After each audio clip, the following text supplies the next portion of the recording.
What's up, YouTube? It is your boy JB, and I am here with the review for Real Housewives of Potomac Reunion Part 2 of Season 5. So, you guys, this video might be lengthy like last week's was, so sit back and let's talk about it. So, without further ado, let's go ahead and jump into the episode review, shall we?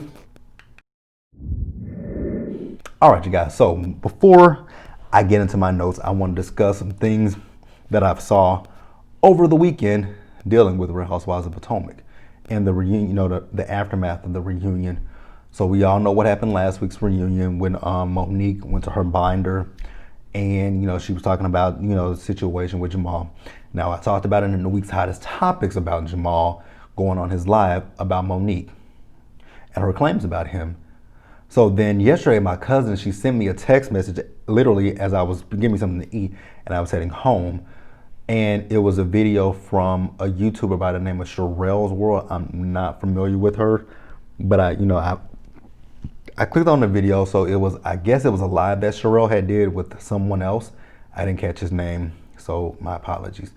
But in the video, they were talking about new birth, and they were talking about the fact that, people in the church, well, I think it's the deacon board, they want Jamal to step down at the church. And here's my thing with that, because they're talking about he's turning it into a whorehouse. Now, here's my thing with new birth. Here's my issue with that. So they want to pass judgment on Jamal. And, Sherelle kept talking about the scandal, but there's no scandal. Literally, there's no scandal when it comes to Jamal. New Birth knew who they hired when they hired Jamal. The shit about Jamal have been in the blogs for a very long time. So they knew who they were getting and they knew what they were getting. Now, my issue is if the board wants him to step down, what's so different about Jamal than Bishop Eddie Long? Eddie Long was, I'm gonna put allegedly, he was messing with the boys in the church, young boys. If Jamal is messing with, anybody in the church, at least hopefully they're of age. And then, here's my thing with Monique. I get it. You wanted to come at Giselle. But why did you inadvertently have to hit Jamal? That man ain't did nothing to you. And that was my issue. He hasn't done anything to you. And I'm going to talk, I know people are going to be like, well, Giselle was putting the rumors out there about, Monique and the trainer. We're going to discuss that in just a minute. I'm going to discuss that in this review. I'm definitely going to discuss that because I have a lot of issues with that rumor. I have a lot of issues with this. So we're going to discuss it. But you took a shot at this woman, but then he got hit. And this man could potentially lose his job, and he has kids to feed. Like, you won't want nobody to do that to Chris. You don't want nobody to talk about Chris. So why did you do it to him? I get it. You allegedly, because we don't know any of this shit to be truthful. That Giselle was putting this rumor out there. Like I said, we're gonna talk about it. So sit still. And then another thing that I have an issue with, I was watching Erica De Niro TV, and she was talking about a situation with the reunion, and she brought something to my attention that I had not even heard, because honestly, you guys, I had stopped watching Monique and Chris on live. I got sick of that shit because it was irritating me to no avail. Every episode, like before I got ready to do my reviews, Monique Samuels is live on Instagram. I'm like, God damn, the episode just went off and you already live? So I think this is back when they were talking about the situation with, the ladies going to Bravo, trying to tell them that that Chase might not have been Chris's. Now, when Chris said something that was really, almost actually it wasn't almost, it was transphobic, because he said he wished he could pull a Bruce Jenner and slap some of them around. First of all, you called her by a name she doesn't go by anymore. Her name is Caitlyn, and even still, if you go trans, you're still technically, you're not a man, but you're not a biological woman, so you can't be going around hitting women. That was the most disgusting thing that I heard.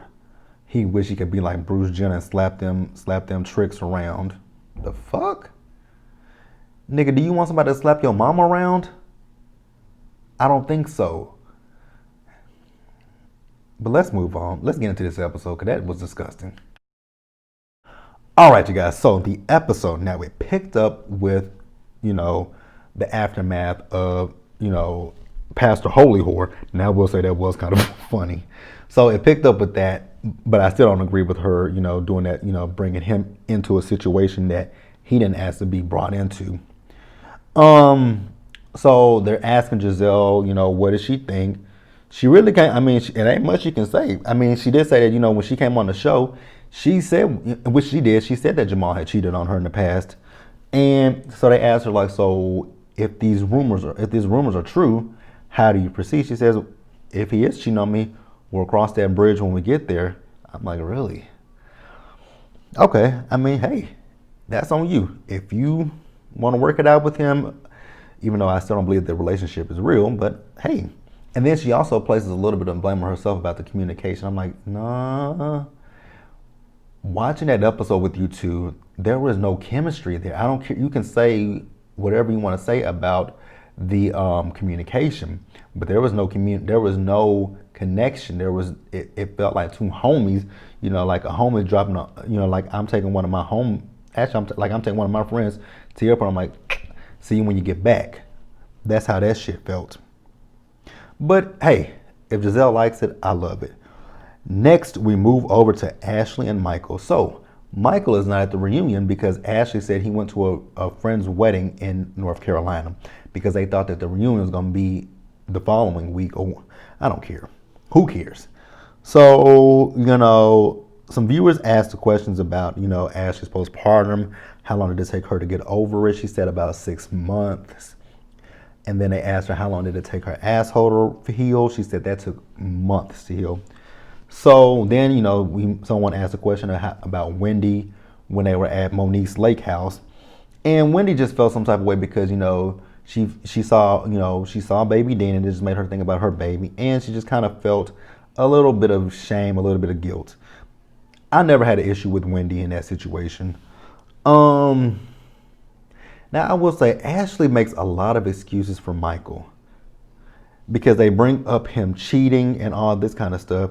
And she was like, well, I wasn't the perfect wife because when I separated from him, I went out and had my little fun. Ashley. See, that's the thing about separation. That's what Drew was actually talking about in last week's episode of Real Housewives of Atlanta. You separate from your spouse and then you mess with other people, but then y'all get back together, and then when you get back together, it could be a big issue. So Ashley also says that, Michael is only attracted to women. I'm like, bullshit, Ashley. He's attracted to men and women. And emphasis on he's attracted to the men first and then women second. So then we also talk about, Michael in a hotel. Now, I didn't know that the woman was supposed to be a stripper. So they asked Ashley, did she believe Michael when he said that they didn't have sex? She says yes. She says, Michael and a woman, they did go upstairs. She said, but she said they didn't get physical in the room, but the next day, the woman asked to get paid. And I'm like, Ashley, think about what you just said. Logically think about what you just said. So if him and the stripper, which I'm like, I don't know a stripper. I mean, I know strippers will go to a room with you and, give you a private dance or something. But I don't know no stripper that's going to spend a night with a person. That's more like an escort, a prostitute, a call girl, something like that. And I'm not judging anybody that do sex work. Not doing it. But the thing that I had an issue was she said she asked for money the next morning. Actually, if that woman asked for money the next morning, what the fuck do you think happened? I don't know anybody who does sex work that if I'm a sex worker, be it a porn star, be it a stripper, be it an escort, be it a call girl, be it a prostitute, be it a madam, be it whatever. I don't know anybody that's in the sex industry that they go and oh, okay. I guess she was his therapist for the night. Okay, got it, Ashley. I got it. She was his therapist. Cool. We gonna run with that. She was his therapist. She was his therapist for the night. Even Candace and Girl, they had sex. I was like, exactly. They had sex. So Andy asked Karen a question about her, how she treats, how she treats, Ashley in the situation with Michael allegedly cheating on her, and how she treats Giselle with, the situation with Jamal. Karen says, with Karen, with Giselle, she doesn't know if the situation is real because of everything that's in the street. But with Ashley, she has a son with Michael. But I'm like, at the same time, Giselle has kids with Jamal. Now I get it. Karen feels like it's smoke and mirrors with Jamal and Giselle. I get that, but there's also smoke and mirrors with Ashley and Michael. The only thing is, we know that Ashley and Michael are married. But I mean, there is still some shit with their relationship. Like, come on, let's call a spade a spade. I'm gonna pause here and catch my breath, and then we'll move forward.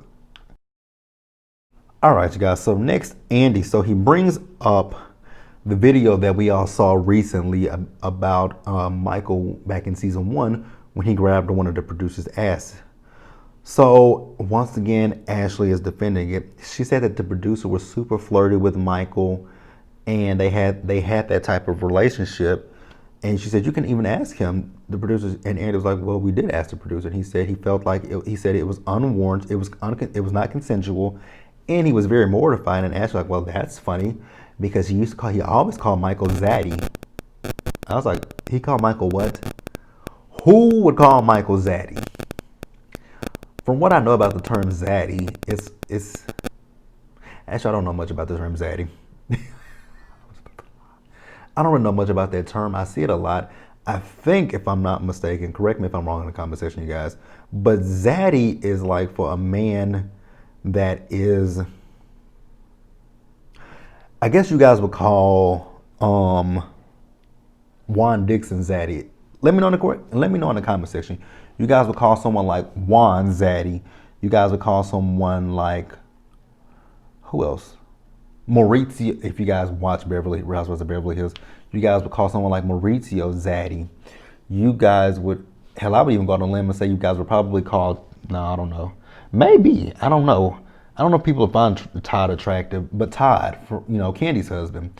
Let me know if that's what Zaddy is, because I really don't know what the term means. I mean, I know I have a good inclination of what it is, but I'm not 100% positive. So yeah, is that what it is? Zaddy is a man that's, I guess a daddy, like, could be like, yeah, I guess a Zaddy is like a man that's, up there, not up there, but like probably like in his 30s on up, mid 30s on up, like has the potential to be a daddy, and he's probably like what, really fine. So yeah, let me know. Like somebody like Juan, is that what y'all would consider someone like Juan Dixon a Zaddy? Let me know in the comment section, because I hear that term so much, but I just don't know what it means. All right. So Ashley also says that, she no longer has a prenup with Michael, and they never got the post up. Don't give a fuck. So let's move over to Karen. So with Karen, we talk about, she's back in Potomac, and she and Ray are having they're enjoying it. He's playing tennis with people in the neighborhood.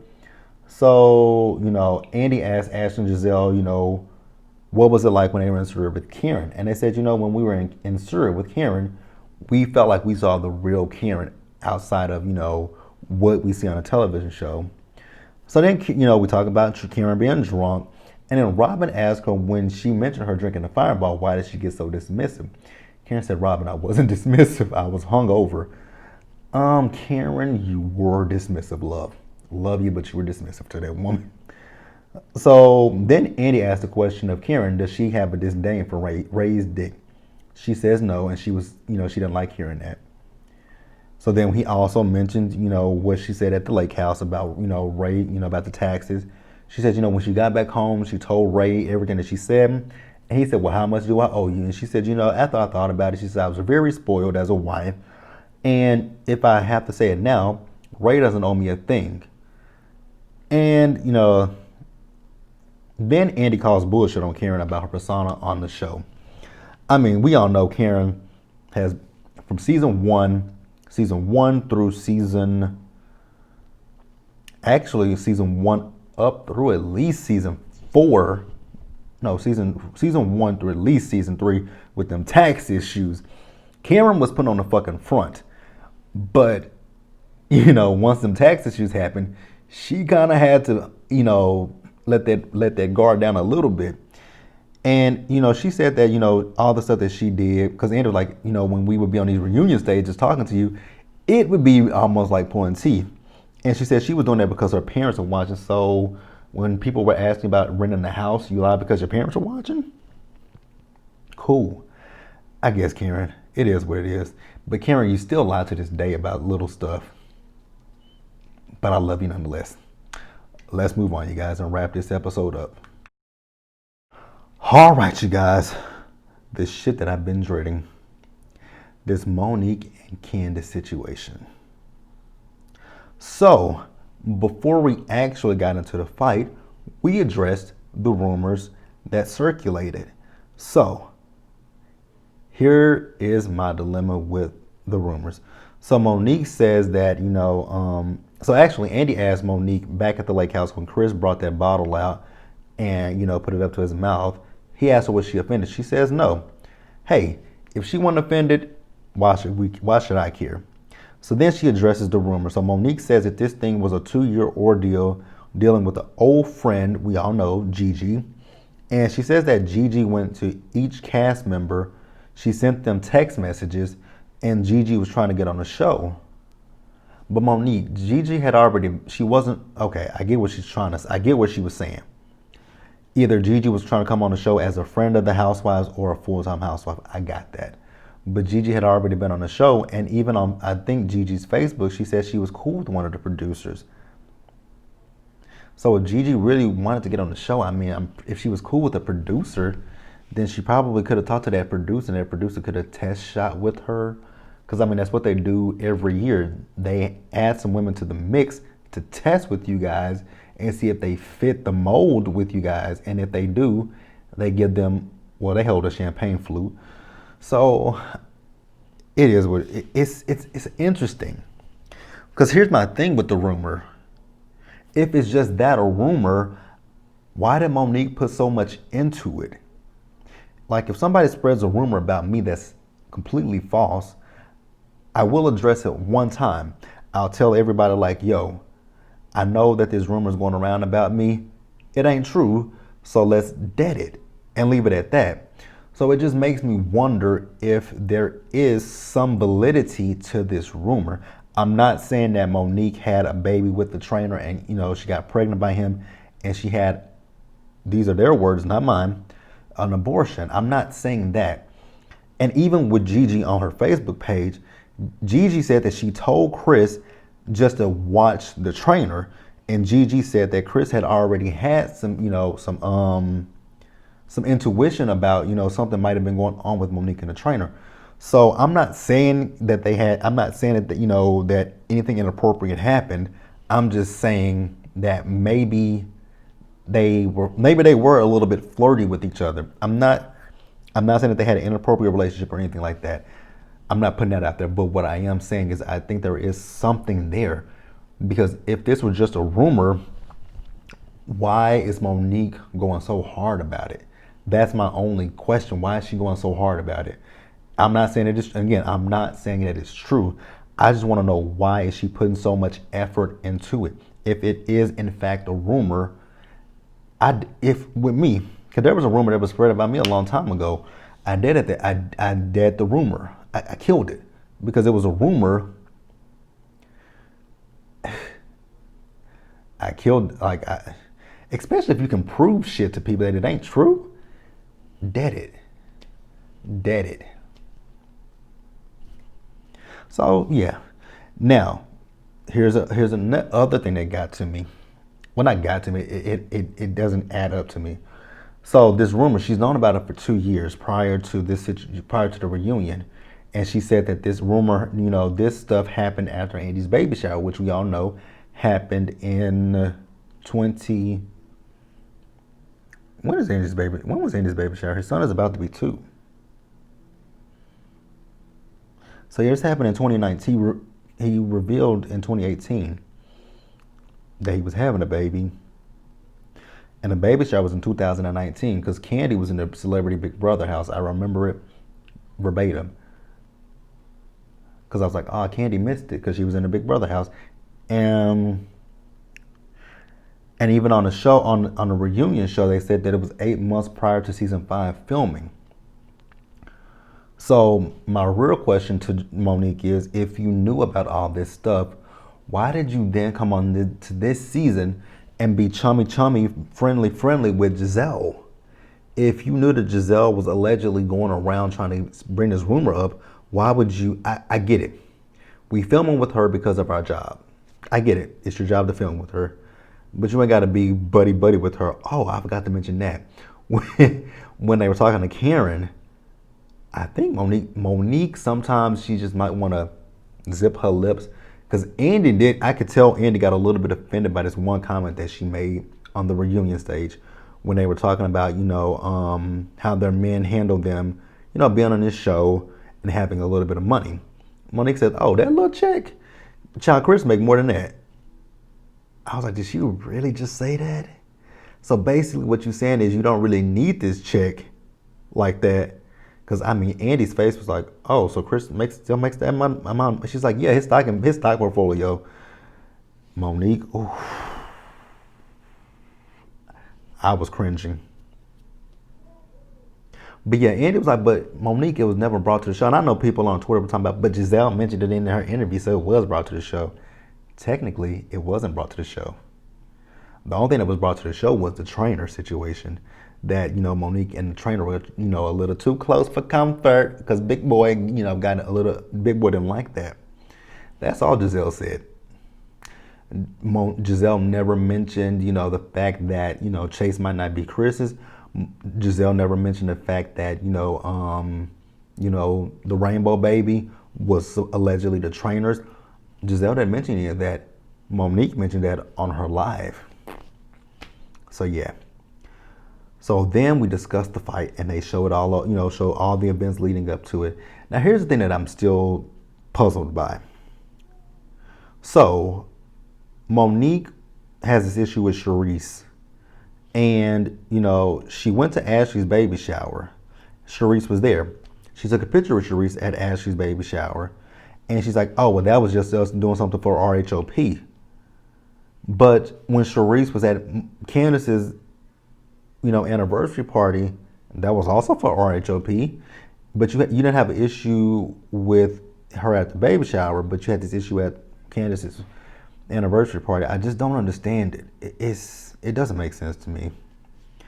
So, then we discussed the fight. Honestly, you guys, it's not a fight. I know we've all said this plenty of times. It's not a fight. I'm tired of it at this point. Monique is talking about, well, when Candace was in my face, her hand went under my chin, and that's what, set me off. You guys, I'm so tired of talking about this shit. I'm so fucking tired of this shit. I'm tired of it. So then, she said, her hand went under her chin. Then she said, that when she hit Candace, the glass came simultaneously. I don't care what happened. Okay, so that's it for that. I know. I don't care about that. And then, people, they were talking about the people that, chastised Candace on social media. People saying she deserved it because of her mouth. I think people, honestly, I gotta say, some people are hypocrites because some of the same people who say, Candace's mouth is what got her popped, y'all don't say half of that shit about Dr. Heavenly when she talks about Mariah, Toya, any other women on Married to Medicine. Y'all don't say shit about Heavenly. Oh, that's just how Heavenly is. Y'all know how Heavenly is. Heavenly just talks shit. Candace just talks shit. So, people were like, this is the one thing I'm gonna say. People always talk about the fact that when Heavenly kept talking about Mariah's mama, it's a joke. Just don't pay her no attention. Well, y'all shouldn't pay Candace no attention. She's just talking, right? And then, people talking about she cries. I agree with Giselle. You can't tell a woman when to get over it. Like shit, that y'all realize Candace is not crying about the fight per se. She's crying about her friendship with Monique. That's what she's crying about. And then I'll end the review with this. So people, and I will say though, with Andy, he did kind of lie, but I don't care that he lied. So when Monique was talking about the glass that Candace was swinging at her, yes, she was swinging it at you. What do you expect a woman to do? What do you expect her to do? I'm sorry. Like, there's no such thing as a fair fight. So if there is something to the side of me and I got it and you got my hair, pop, I'm gonna hit you with it. I'm gonna hit you. If there's a rock on the side of me, I'm gonna pick that rock up and I'm gonna smash your face. If there's a brick, I'm gonna pick the brick up, I'm gonna hit you in the face. I am going to break your face. Period. Point blank. I don't give a damn what anybody got to say. Y'all can disagree with me. That's fine. But there's no such thing as a fair fight. So yes, if there is a brick on the side of me, I'm gonna smash your face in. I'm gonna break your nose. I'm really gonna try to kill you. I know that might sound, I know people might be mortified, but I'm gonna be honest with you. If there's a brick, I'm gonna hit you. I'm gonna break your nose. I'm going to do everything I can to fuck you up. A rock, I'm gonna fuck you up. A piece of glass, I'm gonna shank you.